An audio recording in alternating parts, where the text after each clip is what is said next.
여러분, 우리가 어떤 책을 이해할 때 가장 중요한 것은 당시 이 책이 쓰인 시대, 이 책의 배경을 이해하는 것이 너무너무 중요합니다. 여러분, 이 사무엘서의 배경은 처음에 시작이 어디였냐면 사사시대였습니다. 사사시대. 여러분, 사사라는 말 한 번쯤은 들어보셨죠? 뭐 사사기에 뭐 삼손 뭐 이런 사람들 많이 듣지 않았습니까? 여러분, 근데 이 왕하고 사사의 차이점이 있습니다. 여러분, 왕은 어떤 존재들이냐면 조금 더 조직적이고 지속적으로 통치하는 존재들이 왕입니다. 사사는 어떤 존재들이냐면 이스라엘 백성들이 신앙적으로 어려움에 빠졌을 때, 아니면 외세의 침략을 받았을 때 간헐적으로 도와주는 이 간헐적 지도자의 성격이 있었습니다. 지금 이들은 이 왕정 시대로 넘어가기 전에 이 사사 시대에 있었다라는 것을 알고 있으면 이 사무엘서를 보시는데 훨씬 더 도움이 많이 되실 것입니다. 그리고 한 가지 더 우리가 사무엘서를 보면서 이제 봐야 하는 시대상은 뭐냐면, 당시에 이스라엘 백성들이 신앙적으로 굉장히 암흑기, 암울한 시기를 보내고 있었다라는 것이 또 하나의 배경입니다. 엘리라는 사사가 이때 당시에 통치하고 있었는데, 이 엘리는 이따가도 살펴보겠지만 영적으로 굉장히 무뎌진 모습을 보여줍니다. 이 최고 지도자, 최고 사사, 최고 제사장인 이 엘리의 모습을 보여주면서 이스라엘 백성들이 얼마나 타락했는가, 신앙적으로 얼마나 암울한 시기를 보내고 있는가를 보여주는 것이 이 사무엘상의 배경입니다. 뿐만 아니라 한 명의 인물을 더 등장시켜서 그 부분을 강조하는데, 그 사람이 누구냐면 바로 한나라는 사람입니다. 여기서 한나는 오늘 우리 본문 보셔서 아시겠지만 임신을 못한다라는 말을 계속해서 반복하죠. 이 한나라는 여인을 표현할 때 그것을 통해서 뭘 보여주냐면 생명이 잉태되지 못한다. 이 지금 생명력이 없는 이 이스라엘의 신앙을 보여주는 인물이 바로 이 한나라는 것입니다. 여러분, 근데 이 하나님은요, 이 암울한 시대 속에, 이 태의 문이 닫힌 시대 속에 한나의 템을 열어주셔서 사무엘을 임신하게 하셨어요. 여러분, 이것이 보여주는 우리에게 아주 큰 교훈은 뭐냐면, 태의 문을 여는 것, 그 암울한 시기에 생명력을 더하고 그 백성의 암흑의 시기에 이 백성을 영적으로 구원할 분은 누구밖에 없다는 거예요? 하나님밖에 없다는 것을 이 사무엘서의 주제를 통해서 보여주는 것입니다. 그러면서 이 사무엘이라는 인물, 한나가 태의 문을 하나님께서 열어주셔서 한나가 낳게 한 이 인물의 이름이 사무엘이죠. 이 사무엘의 이름의 뜻을 알면 조금 더 우리가 이 사무엘서를 이해하기 좋은데요. 이 사무엘의 엘은 뭐냐면 하나님입니다. 하나님. 그리고 사무는 뭐냐면 듣다라는 거예요. 하나님이 들으셨다라는 겁니다. 여러분, 이스라엘 백성들의 영적인 목마름, 그리고 영적인 갈급함, 이것을 해결해 주실 수 있는 분은 하나님이신데, 우리는 때로는 기도할 때 뭔가 하나님이 안 듣고 계신 것 같고, 하나님이 안 이루어 주신 것 같고, 막 그럴 때가 있지 않습니까? 근데 이 영적인 암흑기를 보여주면서 얘기해 주는 건 뭐냐면, 이 영적인 암흑기를 해결해 주실 분도 하나님이시고, 그 암흑기를 보내고 있는 고통과 신음소리를 다 누가 듣고 계신다? 하나님이 듣고 계신다 라는 것을 알면 이 사무엘서를 통해서 우리가 많은 것을 이해할 수 있습니다. 그래서 이 사무엘서의 아주 큰 주제 한 가지가 뭐냐면, 진정한 왕은 하나님이시다. 그리고 우리를 고통과 슬픔과 멍에에서 구원해 주실 분은 예수 그리스도다. 성경 전체적으로 봤을 때 우리가 그 부분을 이 사무엘서를 통해서 함께 살펴보려고 합니다. 이 사무엘서를 통해서 혹시 여러분 지금 영적인 암흑기나 암울한 시기나 슬픈 시기를 보내고 있다면 이 사무엘서 말씀을 통해서 회복을 누리는 저와 여러분 되시길 축복합니다. 자, 우리가 이 배경을 가지고 사무엘상 1장을 한번 보기 원하는데요. 여러분, 사무엘상 1장에 보면 총 4명의 인물이 등장합니다. 여러분, 무슨 스토리를 볼 때는 이 등장인물을 잘 이해하시는 게 좋아요. 4명 보여주시면, 자, 엘가나라는 인물이 등장합니다. 엘가나. 여러분, 엘가나는 누구냐면 한나의 남편입니다. 근데 이때 당시에는 일부 닫혀져 있기 때문에 한 명의 부인이 더 있었어요. 누가 있었냐면 분인나가 있었어요. 자, 근데 엘가나 표현할 때 제가 한나 옆에 모얼이라고 좀 더 써놨죠. 이게 뭐냐면 한나를 조금 더 좋아했습니다. 그래서 제가 모얼이라고 써놓은 거예요. 네, 그리고 근데 저것 때문에 나중에 한나가 힘듭니다. 그리고 이제 엘리가 있는데, 엘리는 아까 말씀드렸던 것처럼 영적 지도력이 없는 암울한 지도자, 이스라엘 백성의 상태를 보여주는 인물이었고요. 분인나는 뭐냐면 아이를 가진 엘가나의 아내였고, 한나는 아이가 없는 엘가나의 아내였습니다. 여러분, 아이를 가진 없는, 이게 우리 이 시대 속에는 뭐 크게 뭐 작동 안 할 수도 있지만, 이 시대 속에서는요, 여인이 힘을 갖기 위해서는 반드시 아들이 있었어야 됐습니다. 그러면 지금 분인나는 뭐예요? 유력한 사람입니다. 되게 한나보다 훨씬 더 힘이 세고 유력한 사람, 시대 속에서. 근데 한나는 아무런 가치도 없는 그냥 한 명의 여인에 불과한 그런 사람이었다라는 것입니다. 우리가 이 배경을 가지고 인물들을 한 명씩 살펴보면요. 자, 엘가나 먼저 볼게요. 엘가나 집안이 엄청나게 대단한 사람이었다는 것을 우리가 읽은 1장 1절 말씀을 보여주고 있어요. 우리 1절 말씀 한번 보여주시겠습니까? 자, 1절 말씀 보여주시면, 자, 에브라임 산지, 에브라임 사람이라고 되어 있죠. 여러분, 이 땅이 어떤 땅이었냐면 되게 비옥한 땅이었어요. 여러분 옛날에는 다 농경이 너무 중요했죠. 오늘날도 중요하지만. 그래서 비옥한 땅을 갖고 있다는 것 자체가 그 당시에 경제적으로 굉장히 부유하고 안정된 사람이었다는 겁니다. 뿐만 아니라 이 엘가나는 어떤 사람이었냐면 그 옆에 보시면 뭐 여로함, 뭐 엘리후, 뭐 도후, 숲 이렇게 나오지 않습니까? 이 사람들이 다 누구냐면 레위 지파 사람들이었어요. 레위 지파 한 번쯤 아마 들어보셨을 거예요. 엄청나게 선택받은 하나님의 특별한 선택을 받은 사람들이었다는 것을 지금 보여주고 있는 겁니다. 여러분 엘가나 스펙 한번 보십시오. 엄청나지 않습니까? 여러분 만약에 이런 사람이 내 남편이거나 내 아내면 엄청 든든하지 않겠어요? 경제적으로도 부유하고 명예도 있고 가질 것 다 가졌어요. 엄청나지 않습니까? 그런데 이 남편이 다 좋은데 뭐가 좀 없었냐면 눈치가 좀 없었어요. 아, 굉장히 아쉬운데요. 우리 2절 말씀 한번 보시면 이렇게 말씀이 되어 있습니다. 2절 말씀 한번 같이 볼게요. 시작. 그에게 두 아내가 있었으니 한 사람의 이름은 한나요. 한 사람의 이름은 분인나라. 분인나에게는 자식이 있고 한나에게는 자식이 없었더라. 자, 지금 한나가 어떤 상황입니까? 지금 옆에 있는 남편의 또 다른 아내나 아이가 있는데 난 지금 아이가 없어요. 이것만으로도 굉장히 우울한 상황이죠. 근데 여기서 엘가나가 이 우울한 한나를 위해 하는 행동이 있는데 조금 아쉽습니다. 5절 말씀 한번 같이 읽어보겠습니다. 시작. 한나에게는 갑절을 주니 사랑함이라. 그러나 여호와께서 그에게 임신하지 못하게 하시니. 당시에 제사를 드리고 어떤 그런 음식들이나 이런 분깃들이 있었는데 그런 것들을 주는데 한나에게는 얼마나 더 줬다고요? 갑절을 더 줬대요. 근데 여러분 지금 옆에 분인나가 있잖아요. 근데 만약에 한나한테 더 잘해준다고 생각해 보세요. 그럼 분인나가 아이고 저 분은 저기 아이가 없으시니까 남편분이 더 챙겨주시는구나 라고 생각할까요? 절대 그렇지 않다라는 것이죠. 근데 이 장면 속에서 진짜 여러 가지 답답함들이 많이 있습니다. 자, 6절 말씀 한번 또 같이 볼게요. 자, 6절 말씀 보시면 자, 이렇게 되어 있습니다. 읽어보겠습니다. 시작. 여호와께서 그에게 임신하지 못하게 하심으로 그의 적수인 분인나가 그를 심히 격분하게 하여 괴롭더라. 자, 이렇게 되어 있죠. 지금 분인나는 한나를 뭐로 보고 있어요? 적수, 적인 거예요. 엘가나의 사랑을 독차지하기 위한 얼마나 좀 그 한나를 미워했을지 상상이 될 정도로 생각이 들 정도로 지금 엄청나게 둘 사이에 갈등이 있었다라는 것을 알고 있습니다. 근데요, 이 사람이 또 엘가나가 한나를 더 좋아하니까 얼마나 더 질투가 나고 시기가 나고 분노가 났겠어요. 그래서 8절에 근데 이 엘가나는 이 한나의 상황을 이해하지를 못해요. 8절 말씀 한번 같이 읽어보겠습니다. 8절 말씀입니다. 시작. 그의 남편 엘가나가 그에게 이르되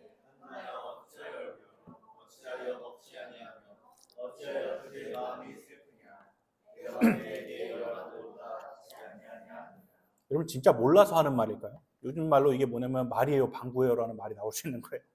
여러분 제가 만약에 제 아내가 회사에서 힘들어가지고 팀장님 때문에 힘들어가지고 짜증이 나고 너무 힘들어서 막 집에 와서 밥도 못 먹고 있어요. 근데 제가 그 옆에 가가지고 아내시여 어찌하여 밥을 안 먹습니까? 제가 열 팀장보다 낫지 않습니까? 여러분 제가 이렇게 얘기했다고 쳐보세요. 여러분 그 욕 안 먹으면 다행이잖아요. 여러분 이럴 때는 어떻게 해야 됩니까? 제가 해결 못 해줄 것 같으면 그냥 조용히 들어주고 그냥 조용히 있으면 됩니다. 근데 지금 여러분 여기서 이런 이야기를 통해서 우리가 알아야 되는 교훈이 뭐냐면 성경이 얘기해주는 교훈은 뭐냐면요. 여러분 엘가나가 앞에 엄청난 스펙을 가진 사람이라는 걸 성경이 막 기록을 해놨잖아요. 근데 우리가 이 엘가나의 행동을 봤을 때 위로와 가까운 행동을 하고 있나요? 아니죠. 내가 정의한 사랑, 내가 생각하는 사랑대로 그 사람을 사랑하고 있다는 것입니다.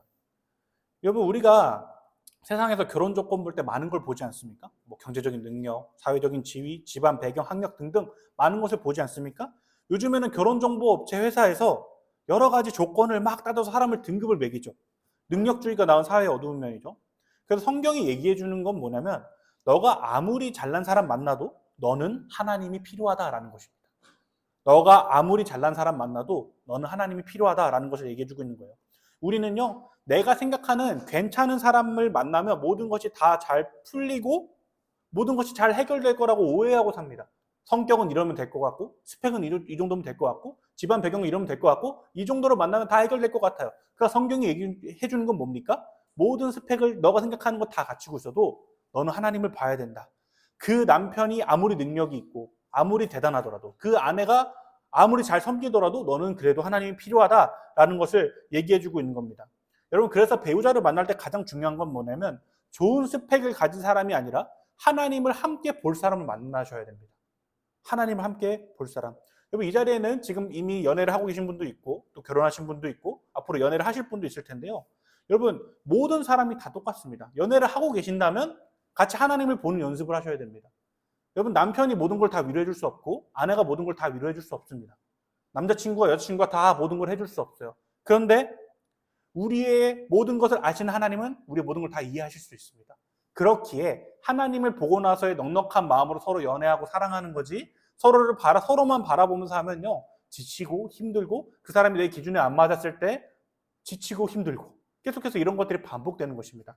그래서 여러분 꼭 하나님을 함께 바라보실 분을 만나는 저와 여러분 되시길 바라고요. 혹시나 아직 그런 부분이 어렵다면 같이 만나면서 갈 수 있도록 하나님을 볼 수 있도록 기도하면서 나아가는 저와 여러분 됐으면 좋겠습니다.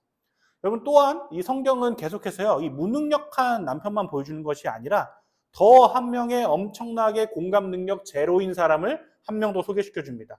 누구냐면 바로 당시의 최고 지도자이자 오늘날로 치면 되게 유명한 목사님, 좋은 목사님이었던 이 엘리라는 인물로 시선을 돌려서 한 명 더 소개를 시켜줍니다. 아까 말씀드린 것처럼 이 엘리는 영적인 눈이 굉장히 어두웠어요.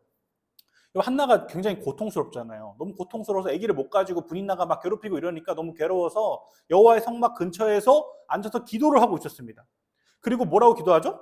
여종의 고통을 좀 돌봐주시옵소서라고 얘기를 해요. 이때 영적인 눈이 어두운 엘리가 등장하는 거예요. 엘리가 이 한나의 입을 주목하는데 엘리가 이것을 보고 바로 속단을 해버려요. 어떻게 속단하죠? 술 취했네 라고 얘기하는 거예요. 저기 성막에 와서 술이나 마시고 좀 정신 좀 차려, 좀 술 좀 끊고 이러고 있는 거예요. 여러분 만약에 여러분이 기도하고 있는데 제가 여러분한테 가가지고 아유 이 화상아 술 좀 끊어라. 언제까지 술 먹고 있을래? 여러분이 너무 힘들어서 기도하고 있는데 제가 여러분한테 가서 그렇게 했다고 쳐보십시오. 여러분 다음 주에 교회 나오시겠습니까? 여러분 이 부분에 대해서 한나는 억울한 마음을 항변합니다. 이렇게 항변하죠. 저는 술을 먹거나 독한 이 술을 먹는 그런 악한 여자가 아닙니다. 저는 여호와 앞에 심정을 토한 것뿐입니다라고 얘기를 합니다. 그래서 그 한나의 항변 이후에 엘리는 이 한나라는 여인을 위해 이렇게 기도해줘요. 17절 말씀인데요. 한번 같이 읽어보겠습니다. 시작. 엘리가 대답하여 이르되 평안히 가라. 이스라엘의 하나님이 내가 기도하여 구한 것을 허락하시기를 원하노라 하니. 여러분 이 구절만 보면요. 엘리가 드디어 정신 차려서 기도해줬구나 볼 수 있습니다. 여러분 그런데 이 구절 보시면요. 이 구절 안에 아이고 힘들었겠다. 아유 얼마나 어려웠어 라는 구절이 있나요? 아무것도 없어요. 당시 이 기도문은 뭐냐면요. 형식적인 기도문이었어요. 이제 예를 들어 이스라엘 백성들 중에 딱 와서 기도 좀 해주십시오 하면 하는 형식적인 기도문이었어요. 지금 엘리의 기도에는 정답만 있지 한나의 고통에 그리고 그 한나의 괴로움에 공감하는 건 아무것도 없었다라는 것입니다. 만약에 여러분이 저한테 이렇게 왔는데 막 회사에서 누구 때문에 힘들어요. 아니면 뭐 가정에 누구 때문에 힘들어요. 왔어요. 근데 제가 여러분한테 그렇게 얘기해요. 듣고 나서 역시 기도밖에 없군요. 하나님께서 복 주시길 원합니다. 라고 얘기하면 여러분이 역시 목사님은 좋은 말씀만 해주시는구나 하고 하시겠어요? 아니라는 것이죠. 여러분이 얼마나 고통을 받았고 여러분이 얼마나 힘들었는지 함께 공감하면서 나아가야 되는 거지 정답만 제시하라고 제가 있는 것도 아니고 우리 신앙생활이 있는 것도 아니라는 것입니다. 여러분 오늘날 되게 유명한 목사님들도 많고 좋은 목사님들 많으시죠. 그런데 여러분 여기서 한 가지 우리가 경계해야 될 게 있어요. 그게 뭐냐면요. 목사님이 정답이 아닙니다. 목사님은 정답이 아니에요. 여러분 이 느낌으로 가면요. 어떤 현상이 발생되냐면 이런 현상들이 발생돼요. 제가 가끔 청년들이나 어떤 성도님들 만나서 이렇게 얘기를 해보면요. 목사님한테 기대했다가 실망한 사람들을 너무너무 많이 만납니다. 그리고 이 사람들이 어떻게 하게 되냐면 교회를 떠나거나 아니면 또 새로운 좋은 목사님을 찾으러 떠나요. 여러분 근데 가면 또 어떻게 될까요? 또 실망해요. 또 실망합니다. 여러분 목회자에게 기대를 해준다는 것은 굉장히 영광스러운 일입니다. 목회자 입장에서 너무 감사한 일이고 영광스러운 일이에요. 그런데 여러분 우리가 또 한 가지 기억해야 될 건 뭐냐면요. 목회자가 언제나 무너질 수 있는 연약한 존재라는 것을 여러분 동시에 아셔야 됩니다. 목회자가 모범이 돼야 되는 건 당연히 맞습니다. 그러나 목회자는 완벽한 존재가 아니에요. 오늘 우리가 이 엘리와 엘가나라는 인물을 통해서 성경이 얘기하는 것은요. 유력한 남편도 당시의 최고 종교 지도자였던 그 엘리도 우리를 온전히 위로할 수 없다라는 거예요. 성경이 얘기하고 싶은 것은 그것입니다. 여기서 한나는 그것을 너무나 잘 알았기에 엘리의 방금 한 형식적인 축복 기도에도 은혜를 받아요. 하나님께 그 시선이 집중되어 있었기 때문에. 그래서 18절 말씀에 이렇게 이야기를 합니다. 한번 같이 읽어보겠습니다. 시작. 이르되 당신의 여종이 당신께 은혜 있기를 원하나이다. 먹고 얼굴에 다시는 근심빛이 없더라. 여러분, 한나는요, 이 형식적인 기도문에도 그녀는 은혜를 입기 원한다라고 얘기를 했고요. 얼굴에 근심빛이 없었다고 얘기합니다. 여러분, 우리 같았으면 어떻게 했을까요? 아유, 또 목사님 할 말 없어가지고 또 기도해 준다고 하고 또 복 준다고 했나 보다. 이렇게 생각할 수 있는 거 아닙니까? 근데 한나는 이 부분을 은혜로 받기를 원했어요. 여러분, 지금 이 한나의 신앙의 초점이 어디 있는 겁니까? 사람에게 있습니까? 아니죠. 하나님께 있는 거예요. 그래서 1절부터 28절, 오늘 우리가 읽은 사무엘상 1절부터 18절까지 중요 포인트는 뭐냐면 사람에게 집중하는 것이 아니라 하나님께 집중하는 신앙이 너무너무 필요하다는 것을 이 한나의 스토리를 통해서 강조해주고 있는 것이라는 겁니다. 그래서 우리가 이 한나의 신앙을 보면서 우리가 건강한 신앙생활, 앞으로 건강한 신앙생활을 하기 위해서 좀 기억해야 될 두 가지를 여러분과 좀 나누고 싶습니다. 첫 번째는 뭐냐면요. 위로는 하나님께 받으셔야 됩니다. 위로는 하나님께 받는 것입니다. 여러분, 앞서 말씀드린 것처럼 한나를 위로해 줄 사람들이 당시에 2명 있었죠. 여러분, 뭐 분인나는 당연히 아니고요. 유력한 남편이었던 엘가나, 그리고 최고 종교 지도자였던 엘리가 있었습니다. 그런데 당시에 2명은 다 힘은 있었으나 온전히 위로하지 못했습니다. 한나를 온전히 위로하지 못했죠. 그때 한나는요, 통곡하며 기도했고 당시에 영적으로 어두웠던 지도자의 형식적인 기도에도 위로를 받았습니다. 오늘 사무엘서는 한나가 하나님 말고 위로받을 수 있는 통로를 다 막았다고 계속해서 선언하고 있는 거예요. 엄청난 힘을 가진 남편도, 엄청난 힘을 가진 영적인 지도자도 이 한나를 온전히 위로하지 못했어요. 지금 하나님은 막으신 복을 허락하신 거예요. 우리가 세상 살다가 보면요, 때로는 남편이 다 위로해주지 못하는 것 같고, 아내가 다 위로해주지 못하는 것 같고, 애인이, 그리고 가족이 다 위로해주지 못하는 것 같은 순간이 올 때가 있습니다.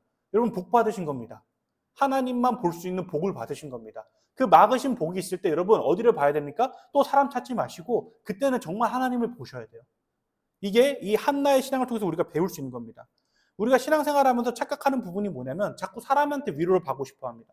여러분, 사람에게 위로 받을 수 있습니다. 그러나 그 순서를 하나님보다 앞세우면 안 돼요. 여러분, 힘든 일이 있고 괴로운 일이 있을 때 사람보다 하나님을 가장 먼저 찾으셔야 됩니다. 아까 계속해서 반복해서 말씀드리는 것처럼 사람들이 내 모든 고통을 다 위로해 줄 수 없습니다. 심지어 남편도 아내도 10년 넘은 절친도 심지어 나의 부모님조차도 나의 모든 상황을 다 위로해 줄 수 없어요. 여러분, 그러나 하나님은 다르십니다. 하나님은 우리의 모든 상황을 아십니다. 심지어는 나조차도 모르는 내 내면의 문제를 다 알고 계시는 분이 누구예요? 하나님이세요. 그렇기에 한나는 그것을 너무나 잘 알았기에 남편이 오늘날로 치면 목사님이 또 위로를 안 해주더라도 그녀의 얼굴빛에는 근심빛이 없었다라고 얘기하는 겁니다. 왜 그럴까요? 하나님이면 충분했기 때문에 그렇습니다. 고린도후서 1장 3절 4절에서 이렇게 얘기하고 있어요. 한번 같이 읽어보겠습니다. 시작. 찬송하리로다. 그는 우리 주 예수 그리스도의 하나님이시오.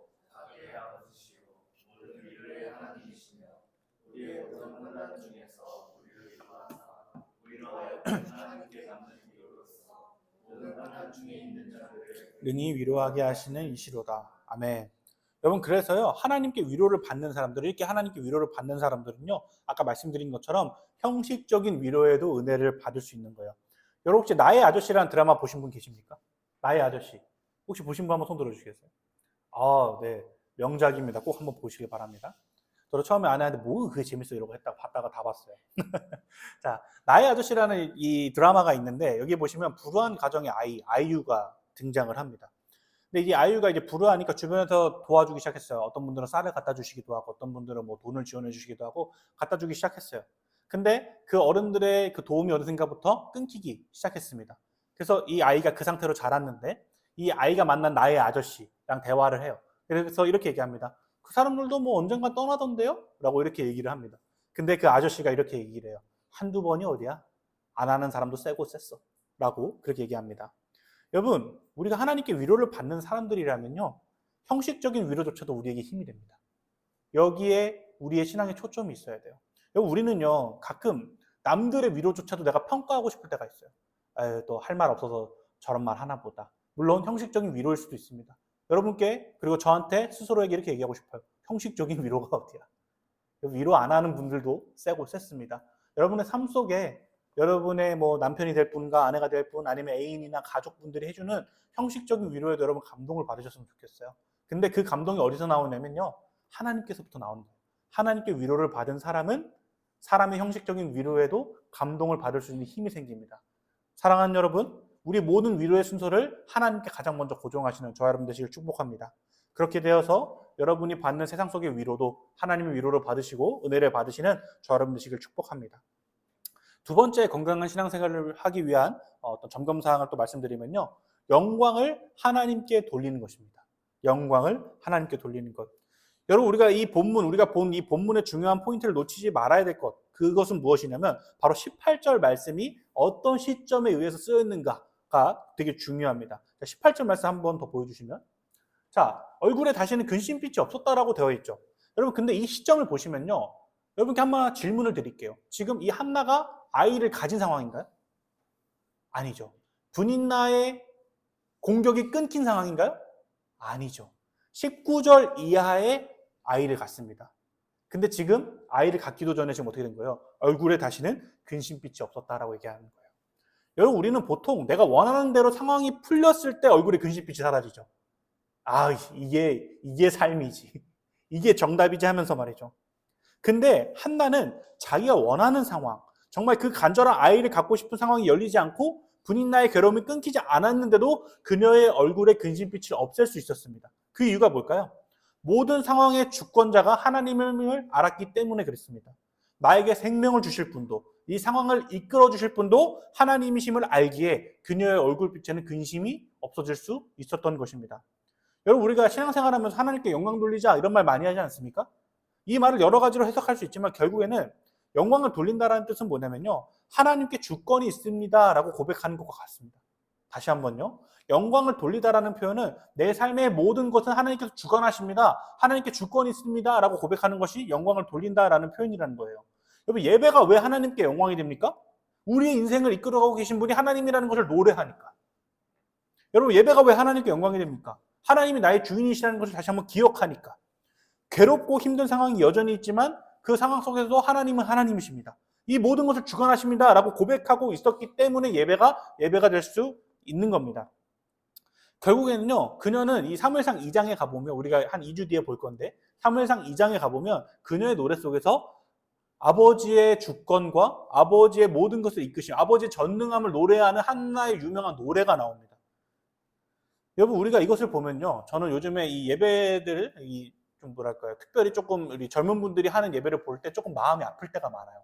왜 그러냐면, 자, 우리 하나님께 위로 받을 수 있어요. 하나님께 당연히 위로 받을 수 있고요, 하나님께서 우리의 슬픔 당연히 닦아주십니다. 근데 하나님을 높이는 어떤 그런 고백들이 거의 없는 예배를 가끔 보게 돼요. 그냥 하나님은 나만 위로해주면 되고, 하나님은 그냥 나한테 이렇게만 해주면 돼. 그런 예배들이 너무 많이 늘어나고 있고, 감정 소모적인 예배들이 너무 많이 늘어나고 있어요. 여러분, 근데 우리에게 진정한 위로가 올 때가 언제인지 아십니까? 하나님께 주권을 고백할 때 우리한테 진정한 위로가 오는 거예요. 하나님 나를 위로하시는 분 맞습니다. 그러나 그 전에 우리가 고백해야 될 건 뭐예요? 하나님께 모든 주권이 있습니다라고 고백할 때 진정한 위로가 있는 겁니다. 하나님 우리 아픔에 공감하십니다. 그러나 그 전에 먼저 우리가 인정해야 될 건 뭡니까? 하나님께 모든 주권이 있습니다. 이것을 계속해서 되뇌이는 찬양이 돼야 된다는 것이죠. 여러분, 그래서 제가 찬양 콘텐츠 할 때 머리가 너무 아파요. 요즘 찬양들이 다 위로하고 공감하고 이런 것들이 너무 많으니까 어떤 것들을 해야 될까 참 고민이 많습니다. 여러분, 그런 차원에서요, 여러분, 이 예배를 통해서 우리가 위로받는 거 맞지만 가장 먼저 우리가 기억해야 될 건 뭡니까? 하나님께 모든 주권이 있습니다 라는 것을 고백하는 것입니다. 여러분, 그 부분을 생각하면요, 저는 이 사도 바울이라는 인물이 너무 많이 떠올라요. 우리가 잘 아는 빌립보서 4장 13절 말씀인데 한번 띄워주시면 감사하겠습니다. 한번 같이 읽어보겠습니다. 시작. 내게 능력 주시는 자 안에서 내가 모든 것을 할 수 있느니라. 자, 여러분, 이 성경 구절을 놓고 많은 운동선수들이 이 성경 구절 기억하면서 운동 경기에 나갑니다. 여러분, 그러나 이 말의 진의를 알면, 그 맥락상의 뜻을 알면 이 구절을 갖고 절대 못 나갑니다. 그 말씀이 어디 있냐면 바로 이 13절 앞에 있는 12절 말씀에 있어요. 우리가 13절 말씀은 아는데 12절 말씀은 잘 안 읽게 되죠. 우리 12절 말씀 한번 같이 읽어보겠습니다. 시작. 나는 비천에 처할 줄도 알고 풍부에 처할 줄도 알아. 모든 일, 곧 배부름과 배고픔과 풍부와 궁핍에도 처할 줄 아는 일체의 비결을 배웠노라. 여러분, 이 말이 무슨 뜻입니까? 내가 가난에 처하든 부한 상황에 있든 내가 배부르든 배고프든 13절 말씀처럼 주님께서 능력 주셔서 살 수 있다라고 고백하는 거예요. 그러니까 운동선수들이 고백하는 거 어떻게 돼야 되는 거예요? 내가 예선 탈락을 하든 동메달을 따든 내가 뭐 8강에 진출하든 나는 하나님으로 만족하며 살 수 있습니다. 라고 고백하는 거예요. 여러분 물론 그렇게 고백하면 다행이지만 금메달을 목표로 한다면 좀 어렵지 않을까. 이런 고백이 어렵지 않을까 싶습니다. 여러분 바울은 이 구절을 통해서 하나님께 영광을 돌리는 겁니다. 날 가난하게 하시는 이도 하나님이시고 나를 부하게 하시는 이도 하나님이라는 것을 얘기하는 것입니다. 여러분 우리가 신앙생활하면서 가끔 상황에 영광 돌릴 때가 너무 많아요. 교회에 사람이 좀 많아지면, 교회가 부흥하면, 내가 지금 겪고 있는 어려운 상황이 해결되면, 우리 군인 친구도 왔는데 내가 제대만 하면 모든 것이 다 풀릴 거라고 생각하는 경우들이 많습니다. 그러나 여러분 그리스도인들은요 여기서 오해하면 안 돼요. 기쁨으로만 영광 돌리는 게 아니라 뭡니까? 슬픔으로도 영광 돌리는 게 그리스도인들입니다. 이 좋은 상황을 주신 하나님께 영광을 돌립니다. 더 나아가서 어떻게 됩니까? 이 안 좋은 상황을 주신 하나님께도 영광을 돌립니다. 모든 주권은 하나님께 있습니다. 모든 상황의 주권은 하나님께 있습니다라고 고백하는 것이 크리스천들이라는 거예요. 여러분 우리는 상황에 따라 내 기분에 따라 영광 돌리는 사람들이 아니에요. 우리는 모든 걸 주관하시는 하나님께 영광 돌리는 사람들이에요. 그렇기에 우리는 무슨 상황이 해결되어서 갑자기 내 기분이 좋아져서 하나님께 영광 돌리는 것이 아니라 기쁘면 기쁜 대로, 슬프면 슬픈 대로 주님께 영광 돌릴 수 있다는 것입니다. 사랑하는 여러분, 어떤 상황 속에서도 주님께 영광 돌리십시오. 하나님께 주권이 있다고 고백하십시오. 그리고 그 안에 내 안에 근심이 없이 살아갈 수 있는 비결이 있는 것입니다. 상황이 해결돼서 근심이 없어지는 게 아닙니다. 상황이 내가 원하는 대로 이루어져서 근심이 해결되는 것이 아닙니다. 근심이 해결될 방법은 딱 하나. 모든 상황에 하나님이 주관하고 계신다. 그 사실로 영광 돌릴 때 우리 안에 진정한 뭐가 있는 거예요? 위로가 있고 우리 안에 진정한 근심빛이 없어지는 것입니다. 여러분 십자가의 고통 속에서도 예수님은 하나님께만 시선을 고정했고 하나님께만 영광 올려드렸습니다. 그렇게 하나님의 영원한 기쁨으로 사셨던 예수님 닮아서 살아가시는 저 여러분 되시길 축복합니다. 말씀을 정리합니다. 오늘 우리는요 사무엘서 첫 번째 시간을 가졌습니다. 사무엘의 출생 전 한나라는 인물을 중심으로 오늘의 이야기를 살펴봤습니다. 여러분 한나는요 아이도 없었고요 괴롭힘도 받았습니다. 게다가 경제적으로 종교적으로 힘은 있었지만 위로하는 거리가 멀었던 남편과 위로하는 거리가 너무나 멀었던 이스라엘의 지도자 그 사람들만 이 한나랑 함께하고 있었습니다. 정말 신앙적으로 사면초가의 상황이었습니다. 그러나 아이러니하게도 그녀의 이름의 뜻, 이 한나의 이름의 뜻이 무엇입니까? 은혜입니다. 은혜. 여러분 이 모든 것이 막힌 상황 속에서도 그녀의 이름이 한나, 은혜일 수 있었던 이유는 하나님이 그녀의 삶을 주관하고 있었기 때문입니다. 사도 바울은요, 우리가 은혜를 입은 자라고 고백합니다. 이것은 우리의 상황이 괜찮아져서 은혜를 입은 것이 아니라 모든 상황 가운데 삶을 주관하고 계신 분이 은혜로우신 하나님이시기에 가능한 고백입니다. 사랑하는 은혜를 입은 모든 성도 여러분, 지난 시간도 하나님의 은혜였고 앞으로 맞이할 시간도 하나님의 은혜가 있습니다. 그렇기에 하나님께 위로를 얻고 사람이나 상황에 영광 돌리지 말고 내 모든 것이 다 주님께 달려 있습니다 라고 고백하며 나아가는 사랑하는 우리 모든 성도님들 되시길 축복하고 소망합니다.